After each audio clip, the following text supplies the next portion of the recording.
My Voice is a chance for those who have struggled with addiction, homelessness, depression, and domestic violence to have a candid conversation about their life experience, current situation, and future goals and aspirations. Every episode is conducted anonymously to facilitate a comfortable and safe place for guests to tell their story. My Voice is hosted by Mike Sisson, who works as a case manager at the My House facilities in Wasilla, Alaska. We now join a My Voice conversation, already in progress.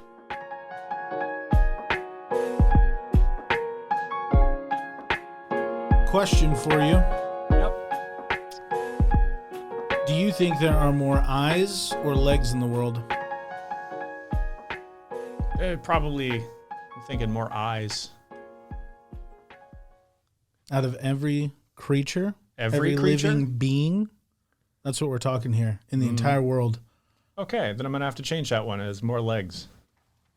Every creature is involved in this? Yes, correct. Yeah, so the number of millipedes alone is going to outnumber all the rest of us. Well, that was a really solid answer, and I'm not surprised after I clarified that that was your answer.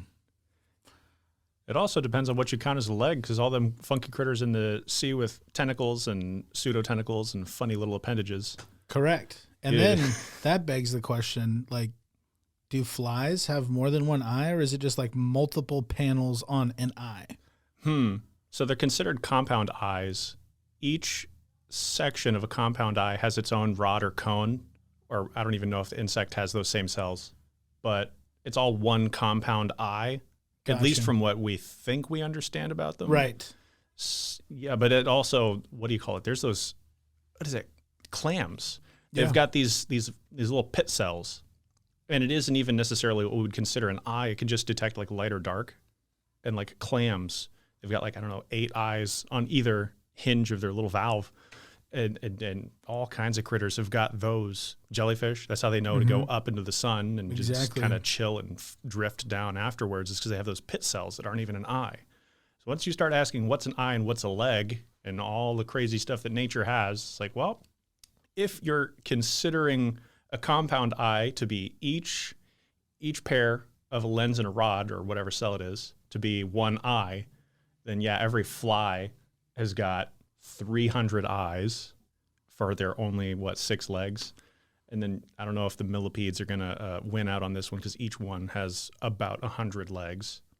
And then you got to take into consideration, just like I was thinking when you very first posed the question, I thought it was, okay, just humans? Well, I don't see a whole bunch of people walking around with like missing eyes, although I do see a bunch of people with prosthetic legs. So I was just thinking about Right? Yeah, I was just thinking that. This kept me up at night thinking about this it's like the doors versus the wheels thing. Like, I was like, okay, I pretty much felt like I had a comfortable answer for the doors versus wheels. And then when I heard the question of eyes versus legs, it literally, I just kept going through it. I'm like, what about people who lost a leg? They just have a prosthetic leg. They no longer have a leg. Does that count? And exactly like the thing with the flies and jellyfish and all the other creatures, it's just like, so I think all things considered, without diving too deep into it, I think I'm more legs than eyes when you count every living creature. Yeah, for sure. I think that's where I'm going to land. So where are you from originally? Right here in Alaska. If I was remembering correctly, I was born in Providence Hospital in 1994. Have you ever left the state? Yes. So I'm pretty fortunate. I've gotten to leave Alaska. There's some people that haven't been that fortunate thus far. But not only have I gotten to see some of the lower 48 and some of Canada, I've also gotten to see, for example, Germany. That's one of the things where, because of my family at the time being a military family, overall, the experience with like the family might not have been so positive, but I did get to go and see Germany in the 1990s. So, for example, I've gotten to see the World Trade Center twice. Wow. Once to and once from. And very shortly after the from, those towers aren't there anymore. Yeah. So I am particularly fortunate to have seen that building twice. Were you an only child? Yeah. So it was just me and mom.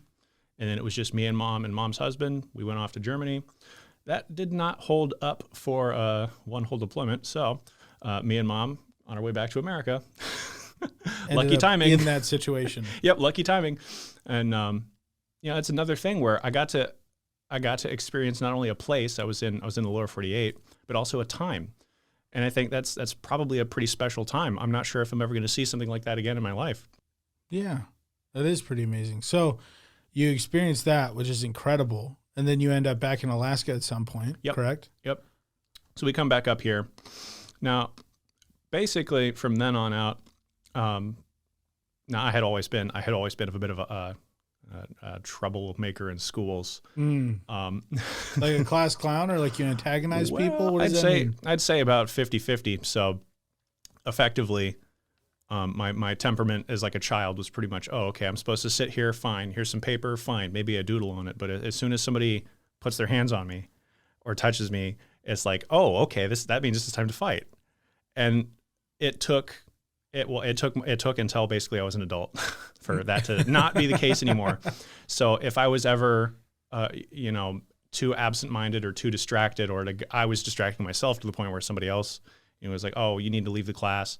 I remember a lot of different things from the public schools, and certainly plenty of good reasons for why I got expelled so many times. Breaking the assistant principal's nose is a pretty good example of a reason why I got expelled. It was my own dang fault. Which school was that?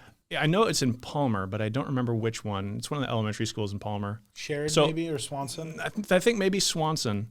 I think maybe the assistant principal lady from the 1990s. No, the 2000s.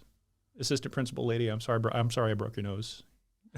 I don't know if the teachers told you not to grab me, but yeah. So I mean, in elementary school, right? So I lived out here in the Valley. I got to the point where I was having to go to school in Palmer. I had been kicked out of all the schools. I was that much of a problem kid. And at some point or rather, they tried, oh, here, let's have him take this medication for ADHD. And then boom, just go down to like 75 pounds. It's like, yeah, a 10-year-old boy should not weigh 75 pounds. And so mom just cut that thing right off. Another thing where I'm certain that that's a very good call on her part. We have the Diag Nonsense podcast, and y'all have probably heard all kinds of things about being medicated as a school-age child with a developing brain. So I was only exposed to that stuff for a very, very narrow window. But I mean, considering some of the stuff that I know and some of the people that I talk to, it really does make me think, even though I basically only got a glimpse on what's the other side of that door, that state is still with me fundamentally for like the rest of my life, I think. I can't tell whether it helped me or harmed me, but like some of the stuff that we talk about, and I pretty much identify strongly with some of the things that we talk about like, hey, if this drug is in your system, this is some of the things that it can have as a long-term effect. And I really can't tell how much of it has changed me or how much of it maybe I'd be the same with it or without it. But I do feel that it impacted me for sure. And considering I was kicked out of pretty much every school that I went to that wasn't homeschool or Burchell High School. So eventually, I was just about to ask. I was about to say. So you pretty much got kicked out of schools until high school. Yeah. Okay. Yeah, kicked out of schools until high school.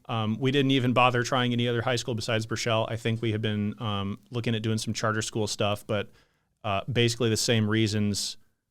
I don't think I was actually kicked out. It was more I was not meeting the credits, and so they were just like, hey, here's an alternative high school. Consider that. And we did. And I'm glad we did, because luckily Burchell was still actually an alternative school, like capital A on the alternative there. And it worked, and I graduated. Wow. And I wouldn't have it any other way. I basically got to experience another time in another place that I have fond memories of. I would call my time at Burchell prime Burchell High School, like all the OG teachers, right? Yeah. You know who you are. Shout outs to the OG teachers at Burchell High School. But yeah, throughout that entire time of like me as a child, and there's a lot of parallels here. So I'm getting kicked out of schools for being unruly student, but at the same time, mom is being, evicted from places. And I'm too young to remember any of the details, right? But certainly, as a single mother, she, you know, maybe was getting some benefit from some program and maybe not from others that she was eligible for. All of those things that have to do with benefits, you want everything that you're eligible for, but there's so many hoops to jump through. And so she was raising me, working, and still struggling to make ends meet.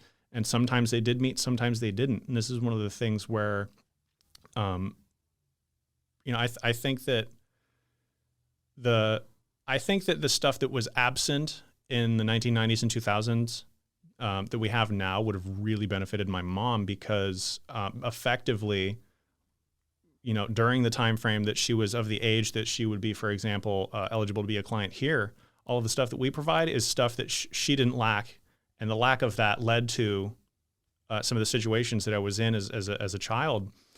And while not all of them were like these crazy traumatic things like you might hear sometimes, I'm pretty confident that the reason that it didn't hit me like it has hit most people is because my mom was there, basically taking the brunt of it and then just showing me a smile the whole time.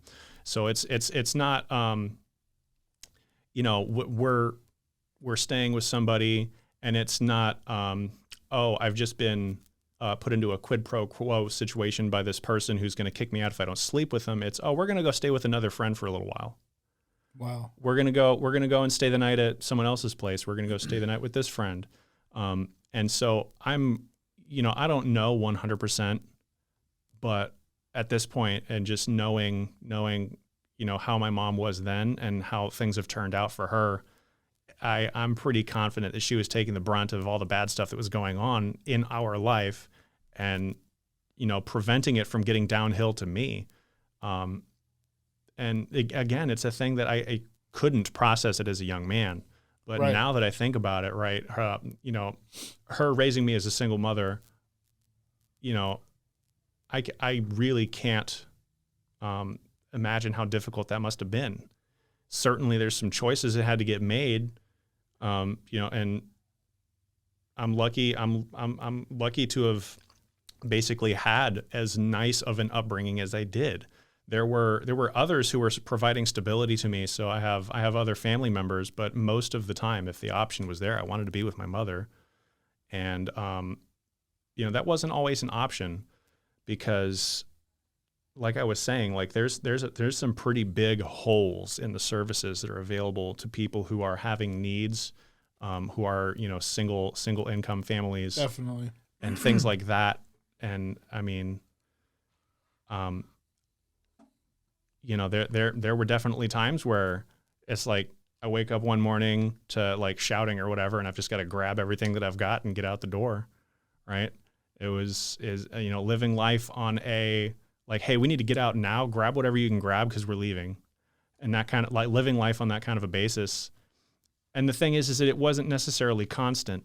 It wasn't necessarily like a prolonged just slog necessarily, because like I said, there was other family members. Like there was the option, oh, you can go over to grandma's house,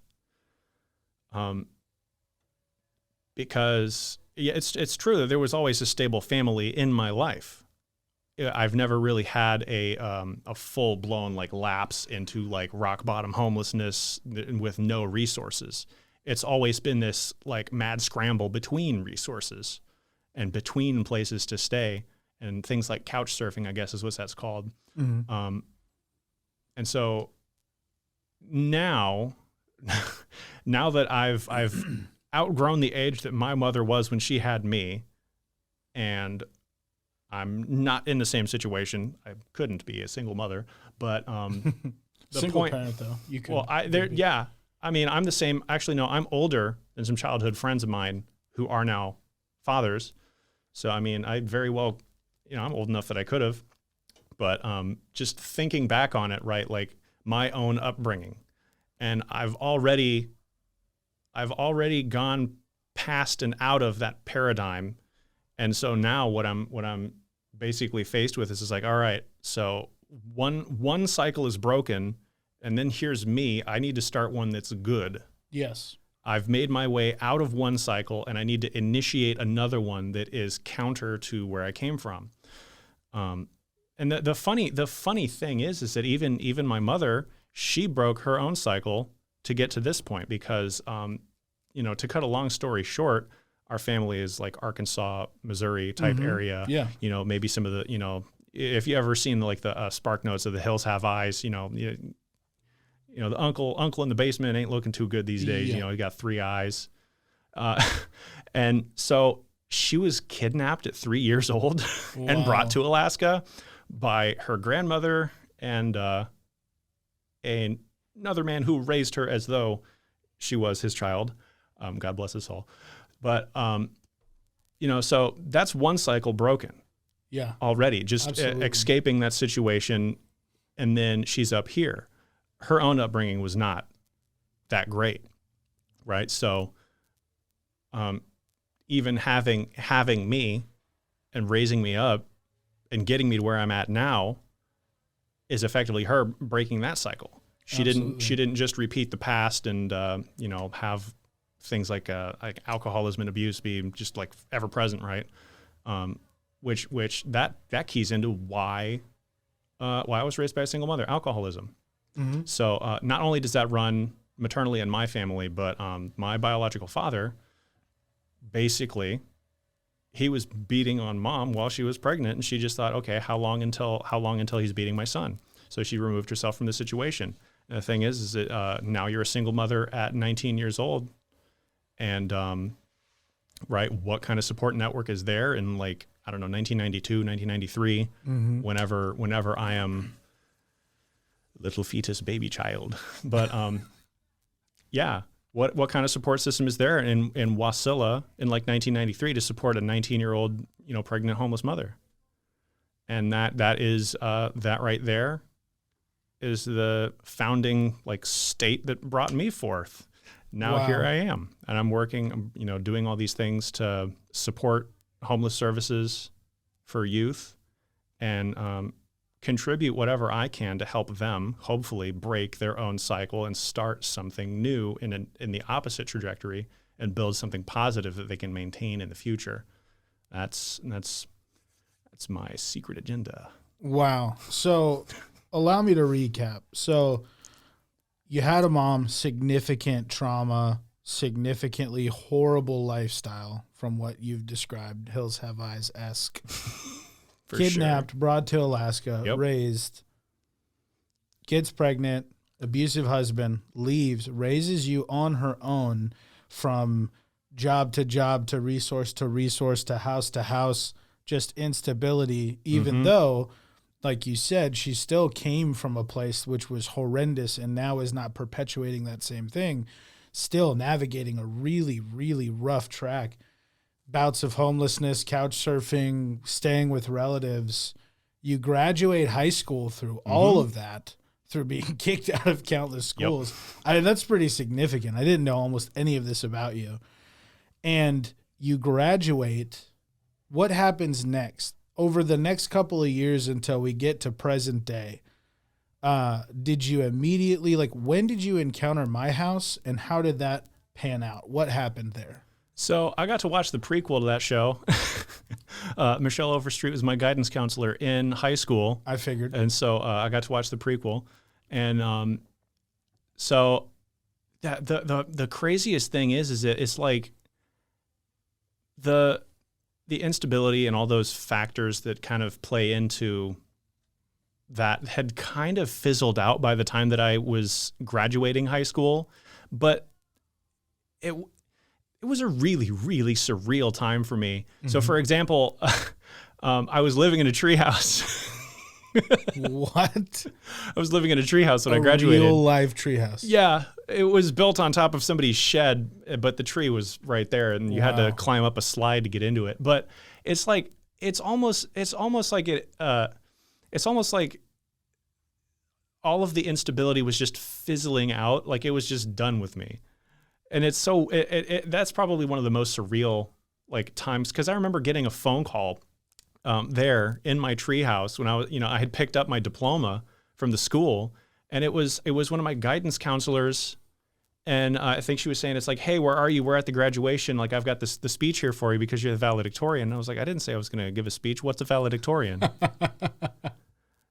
So you know, you've probably been on podcasts with some of the people who are in my graduating class, you know, during Diag Nonsense. I totally figured, yeah, that guy's smarter than me, and his sister studies more than me. They're quiet. They're always by the computer. They're going to get the good grades. And then there's that other girl. She's got good grades too. Like, I'm not going to try and, you know, I'm not going to like make this a big thing, part of my life. Because I just figured, yeah, that, you know, those guys are smarter than me. I'm not going to like make a big show out of this. I just want my diploma. I'm going home. Valedictorian bounces before speech. Yeah, exactly. And so, and I would have like never, you know, expected that. But yeah, literally. So I get that phone call from my guidance counselor. I'm there. I'm above somebody's shed with like a power cable running out to the street, power a little space heater, an electric blanket, and my laptop, because it's like Alaskan winter. Yeah. Right.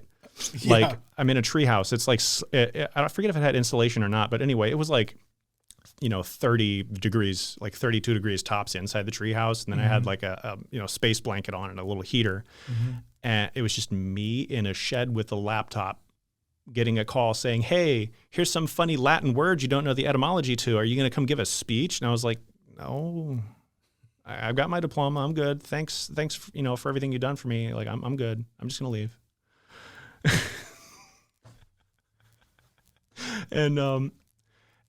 And that's the thing, is it's like, because Michelle had pushed pretty insistently, like, hey, apply for this scholarship, like fill out this form, do all this stuff. I knew that, oh yeah, college is down the road, you know, at some point, you know, college wasn't like on the calendar. It was like, okay, that's an option I can do. You know, I'm probably gonna have to like go get a job. And of course I was saying all the typical things that you say when the first thing you graduate high school is like, I'm gonna take a break for a little while. You know, I'm like tired from all this school and stuff. I'm just gonna like relax for a minute and like play video games and just like waste my life, man. But yeah, I was telling myself all these same things that you always hear from people like the same day they graduate. But so I did all of my applications and stuff and filling out all those paperwork for college on somebody else's Wi-Fi living inside of a treehouse, because we were, well, here's the thing. This is another one of those things where I didn't process it until after the fact, right? So mom was allowed to stay inside, right? Where this guy and his family are. Mom's allowed to stay inside, but you've got to take that teenager outside. He can't come inside. So, you know, use your imagination, right? But it's one of those things where, you know, yeah, it's not optimum. It's not even favorable at all. But it wasn't necessarily like this negative, horrible, traumatizing thing for me. You know, I actually kind of, you know, being alone in that tree house with nothing but Wi-Fi, you know, I got to do plenty of thinking about what I wanted to do in the future while I was, you know, throwing my little throwing stars at the flies on the wall. But yeah, I mean, basically college is when I parted ways from my mom, like on a basis. Like, I'm not going to be back for, you know, at least a semester. And I do this. And the thing is that I'm pretty confident, you know, for somebody in her situation who has like the driving motivation to get all this stuff done, to get a job, to do all these things, was to take care of me. And I'm, you know, turning 18, going to college, graduated high school, you know, doing all these things. I honestly think that impacted her pretty negatively to no longer have me as a motivating force to drive her to like achieve. Yeah. Because the thing is that the cycle of instability, where it's, you know, at least we are past the hills have eyes, and we are past like alcoholic, abusive spouse. We're past those two negative cycles. But the thing is that I would still say mom is currently experiencing that same resource to resource sort of instability lifestyle to the present. And I have fully, you know, jettisoned myself off of that entire paradigm. And here I am, you know, paying my rent and, you know, buying more 3D printers. But it's almost like watching, you know, a space movie when they need to ricochet off of something else and then, you know, activate the thrusters to change the trajectory. And I'm in a situation now where I'm all the way out there in space. I'm not even going to consider looking back at Arkansas. Why the heck would I consider looking back at Arkansas when I'm out here independent by the most part? And not only have I traveled this distance, there's no reason to get complacent in my own current successful setup. It's not like I'm, I got some fancy last name like Musk or Gates where I can just sit here and twiddle my thumbs and be like, I think I'm going to do this today. Boop. There's so much more to build just for myself, but also, I'm working with this organization that touches so many different facets of the community that I could pick any one of those and dedicate a little bit of effort to that. And, maybe some smaller organization takes off and becomes some bigger thing. It's helping the community in a different way that, maybe we haven't thought of right now, or we don't have the resources right now to do. So we help some startup. And then just like that, here's some new community project that's helping people in this way or that way, all those different things.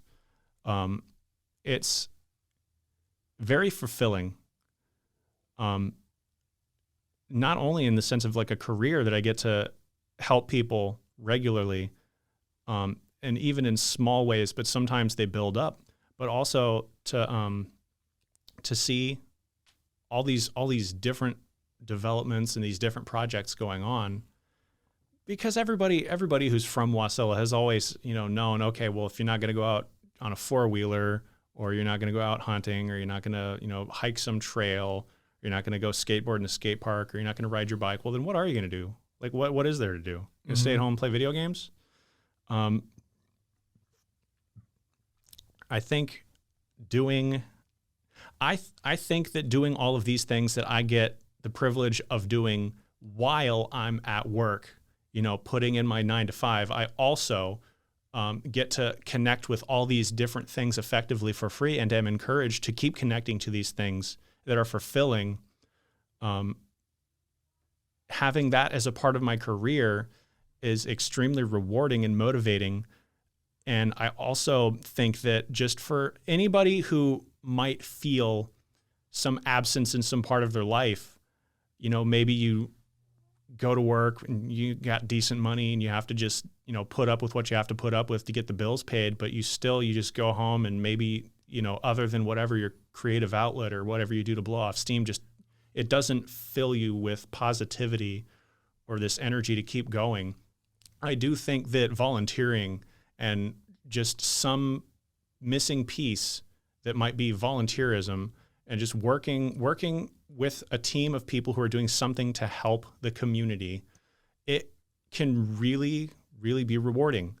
For example, there was a little while in between things, before I came here to these training programs, or no, that was after I had been in the cafe. So I had done. So you graduated, went to college, and then. Oh yeah, you want to hear about when I decided to drop out? Sure.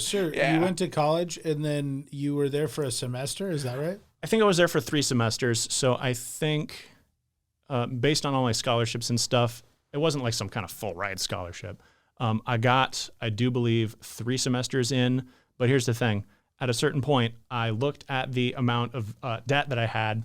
And I started to look at that and go like, oh, dang, like when I started all of this, it's like I got all those scholarships and I had to put them in the bank and I had them come out in cash. And so I held all of the money in my hands and took a little selfie right there because, that's how conceited you are at 19 years old. Correct. But all that goes back in and then I spend it all on all these tuitions, educations, this and that and the other. And I look at it and it's like, $21,000. I remember what $7,000 looks like, but I got no idea what $21,000 is. And that's how much money I don't have. So between that and my current academic situation, which was basically, yeah, sure, you're going to be valedictorian at Burchell High School, but that doesn't mean nothing in college. Yeah, I was average grades at the very best. So I get there, I do all this education stuff. My vocabulary is completely screwed to the point where, like, if I try to talk to a normal person, they go like, what? Like, what's a jejunum? Reticulating what is? Like, bro, are you from like somewhere? Like, you speak English? Yeah, like people who work with me know that sometimes the big words come out, and I need to work on that sometimes. But just imagine that if, like, me being sarcastically intellectual me was how I actually acted, and that's how I came out of college. It was pretty bad. Wow. Yeah, like Wow. Yeah. So the me that I tap into sometimes as sarcasm was actual me when I came out of college, and it was pretty bad. So That's awesome. so, I do all these things, and I'm like, yeah, I'm just gonna go get a job. Like I've spent enough, hours sitting next to the guy in the Buddhist monk robes in the math class, just cramming, studying. I should have gotten to know that guy. I probably got to learned a couple of lessons from him. Forget math. So I decide, I've never seen $20,000, $21,000 before in my life. Like I need to get a job ASAP. So I come back here, promptly get fired from good old American dream, corporate America. Buy stuff you don't need with money you don't got.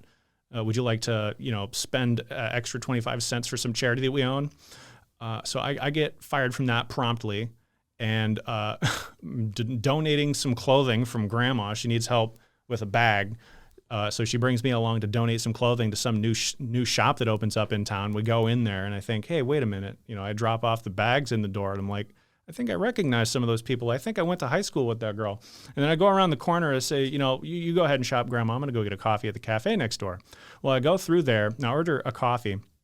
And while I'm standing around looking at these like nifty, brightly colored walls and stuff, I'm like, oh, it's a pretty cool little cafe. Like I might have to come in here sometimes. And I look in the back and I see that guy sitting at the counter who I figured, he's smarter than me. He's going to get all the rewards or whatever you get for getting the best grades in school. I see that guy sitting at a counter with a keyboard in front of him on the computer. And I'm thinking, wait a minute. I know that guy. So I go over there. Yep, it's him and his sister, both of the people who I thought, they're definitely smarter than me. And they both work here. I'm like, hey, are you guys hiring? Like, I need to get a job. They go, yeah. All right. You're going to be a baker. You're going to learn how to make coffee, and you're going to bake bread and pastries. I'm like, all right, cool. I don't know how to do any of those things, but I'll learn. So I went through the training program, the cafe training program, and I got all those certifications and skills for food service. But what ended up happening, so I become assistant manager at a certain point. But by the time that for the 9-star program was saying it's time to transition out and go get a real job, I ended up demoting myself to janitor. So I did that so that I could have that be my job title. And I think there was a big element of recycling at the time that was part of that. So I was emptying out the recycling buckets into organizing things. So I demote myself to janitor. I put that on my resume. I do all these things, and I go here at this building. Yes, okay, yes, got it. right here. So I demote myself from assistant manager to janitor, put that on my resume, and then I apply in the school district. And so I went off and, it started off as substitute janitor, but what it ended up being is I had applied in each of the substitute, I don't know what they're called, but anyway, you can be a substitute this, substitute that. I applied for each and every one separately. And at a certain point, they go in and they say, I don't think there's too many people doing what you're doing right now, being eligible to substitute in each of these different things. And they were okay with it. I was just like, okay, if you find 12 hours of work to do in the substitute system, go ahead and do it. We'll pay you. And so I was like, oh yeah, I'm like, 21 years old. I'm going to go and I'm going to, work a job in the morning, work a job in the noon. If I really feel antsy, I can work a job at night and be mopping floors until like 2 p.m. or 2 a.m., whatever. Just rake in boatloads of money, and all I had to do was drive to whatever school is on the little map. So I did that. And that was when I, showing up to all of these different places, anywhere from like Houston to the Butte, pretty much. And showing up at all these different places to, like, hey, where's the mop in the bucket? I'm here. And just showing up and, looking for the mop bucket, saying, hey, I'm here to mop the floors tonight. So many people were so grateful, and they were always expressing how grateful that they were that I would come out to these places. It was, oh, thanks for coming out here. Here's a slice of cake from a birthday party. If you want a soda, it's over there. We just had a barbecue the other day. Here's a hot dog. Take some cake with you. All of this stuff, and it was like that everywhere I went. Everywhere I went, everybody was grateful that I had even showed up and gave me cake for a whole year. And that's when cake. Well, yeah, it is. So at a certain point, I couldn't eat any more cake. But that's the general attitude of what I was doing at that time. I think I made it last like a whole year, and I was just going to ride off on my savings and not do anything during the winter. But the people I was with at the time didn't appreciate how much free time that I had, and pressured me to be more productive with my time, lest my bed be occupied by somebody else who's more active. Wow. So, no rest for the wicked, one way or the other. So that's the thing is that the attitude towards me as just a temporary worker, this environment of everybody saying thank you, all of that. And I had never thought about it, until the time. And I was like, I'm just showing up to pick up a mop and a bucket and wipe some floors, and everybody is constantly thanking me and giving me sugar. So that was basically when I realized this is so inherently different from my brief stint with corporate America, where it's like, hey, show up, get on the conveyor belt, do what you're told, do this, recite the lines, swipe the credit cards, get as much money as possible. That whole paradigm, when I realized that there's more to getting a job than just like being on a Jetsons conveyor belt that goes straight into a warehouse. I realized that, and I was like, wow, this job environment makes me feel fulfilled. That was the first time that I had sit there and thought, everywhere I go, everybody's thanking me for even showing up in the first place. It made me feel really good about what I did. And all I was doing was just mopping some floors, wiping some toilets, Windex, rags. I'm pretty confident anybody with some motivation could do all the same work as me. But all these people were saying, oh yeah, nobody ever comes out here. We're so grateful that you came out here. Wow. So my living situation at the time was rocking the boat. I was like, yeah, I've got. Where were you staying? So this is one of the things where I say, I think that the cycle of instability continued on for my mom, because basically at the time, she was renting a room from somebody, and I was allowed to stay in the room that she was renting, but I wasn't paying rent there. But at this, I'm not going to go into that detail, but anyway, point being, they didn't like it when I was there too much. It's like, oh, he's got a job. Yeah, that's cool. But if I was ever there too long, it's like, hey, don't you got a job? You should go, you should go. And I was like, yeah, I've got savings. I saved up all this money from doing all these jobs, working all these hours. I can just pay you rent through the winter. It's not a big deal. It's like, well, yeah, you don't want to look like a loser. Just sitting around doing nothing. You don't want to look like a loser, right, kid? It's like, if you think I care what you think of me, just some some random old man from a construction job, sure, he can afford this nice apartment and all this stuff, but he's just like, hey, you don't want to look like a loser, kid.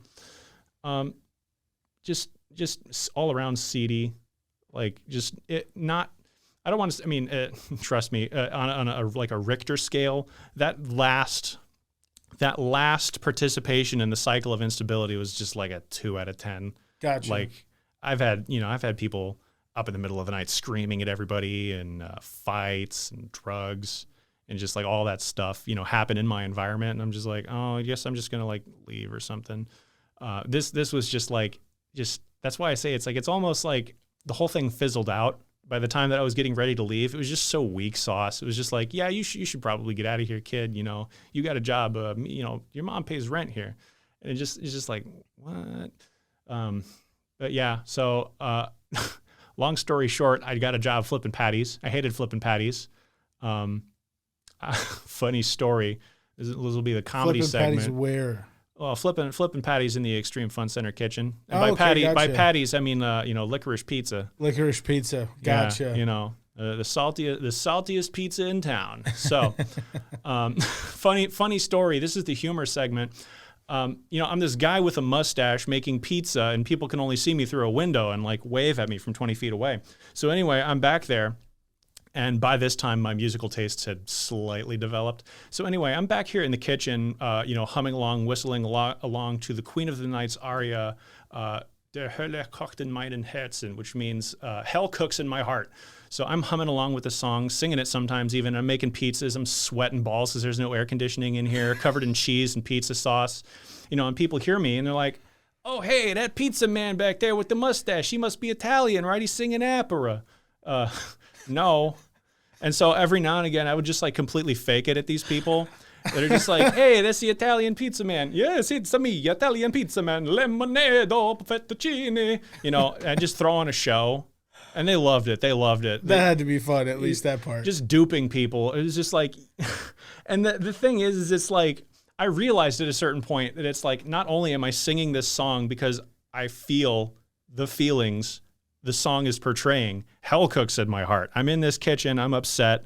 I'm just working for a wage. I want to get the hell out of here. Like at the time I was smoking. So it was like, oh, I want to take a smoke break. I was both smoking and drinking on the advice of, making finger quotes here, the friendly folks that I was working with at the time. They were just like, yeah, you know, if you're feeling lonely in the evening, you know, I know a good hotel. It was just like, nah, I'm going to stick to smoking and drinking. Jeez. Nah, it wasn't good times for me. But anyway, yeah, so I'm duping these people and making them think I'm some Italian opera singing guy making their pizza. You know, they're absolutely eating it up, metaphorically and physically. Of course. You know, Of course. so they are. I at least got to laugh at it, right? But at the same time, 365 calendar days after I got that job, I was like, you know what? I have $0 in my savings account. I told you the last time that, you know, I was having a little bit of a hard time. I was like, I need to be making exactly this much money to pay my student debts, and preferably more than that so I can, you know, eat. That did not come to pass. And I was like, all right, I'm out. Luckily, there was an opportunity here at Steam Driven Boutique, right next door to where I did the training program. So I came right back, applied to be the assistant manager on this side, and so I've been the assistant manager of both programs now. People might remember getting cinnamon rolls with the cream cheese frosting back in Gathering Grounds. That was one of the things that I did as a baker. And then, you know, now I'm here in Steam Driven Boutique. We got used and new clothing, and we do trainings where on my side it's the retail training presently. And then, you know, the training that I went through was the food service training. That's where I got my food service card and my CFPM and all of my licenses that I took to, you know, apply at the Fun Center. So really the qualifications I got here got me the job that I got when I went there. And so we, you know, youth from, what is it, ages 18 to 24? 14 to 24. 14 to 24. And then, you know, our job training program, mine is retail sales training. So that has to do with like the cash register, customer service, greeting the customers, facing the merchandise, sorting through the merchandise, because we get donations here. And so, I mean, pretty much anything can show up here. Anything from, you know, kitchen appliances to abstract paintings. I've got this lovely, gigantic piece of like cubism or something. I don't even know what it is. It's just shapes, blending with shapes and color. I won't let anybody touch that thing, even though people keep saying, hey, when are we going to get rid of that ugly painting? Like, no, you don't get it, man. This is cubism. But I never would have figured back when I was in high school wearing like a trench coat and a fedora, standing in like the corner of any social gathering, that I would end up effectively working, you know, for and with teachers, being a substitute teacher, and then going on to be like a peer mentor and effectively a teacher, just in a retail and in a work environment sense. I never would have thought that about myself. You know, it's like I think the first thing that I ever says like, oh, I want to be this when I grow up. I want to be a paleontologist because I like dinosaurs. Mm-hmm. Who doesn't like dinosaurs? Right. That was the first time that I figured, oh, that's their job. I want to be a paleontologist. Justin doesn't believe they exist, but that's a different topic.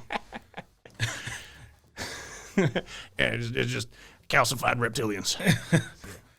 So you've been through a significant amount of things, and you're pretty resilient through the entire process. It sounds like.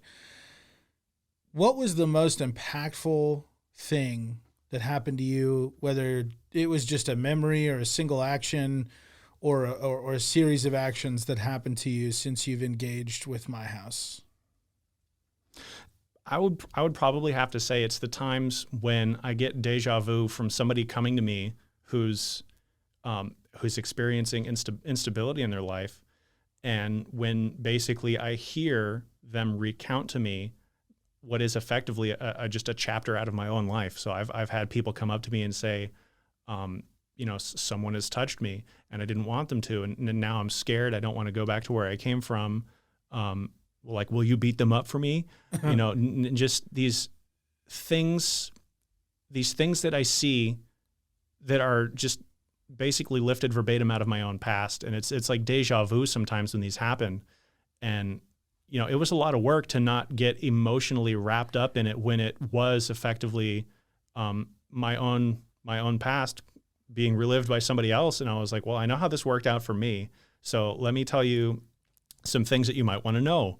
Obviously, luckily, we have resources here for people who are experiencing these things, and guidance and help legally and with navigating all of that stuff. We have another podcast on here, for survivors and things, Redemption. Redemption. So it's, there's things where I can see pieces of my own past being replayed to this day. And I just know that what I'm doing right now is having a positive effect. And if we can't outright prevent something bad from happening, we can at least be there for when something bad does happen to someone and they need this help. And I am contributing to the force that will help them break their cycle and escape this negative environment that they're in, this negative life pattern. And whenever I see these things happen, I think being vindicated is maybe the right word, because I had always thought, once, like I was saying from the high school, right? Once I'm done with this, I'm just going to disengage. I'm not going to go straight to work. I'm not going to go straight to college. I'm just going to relax for a little while and play some video games.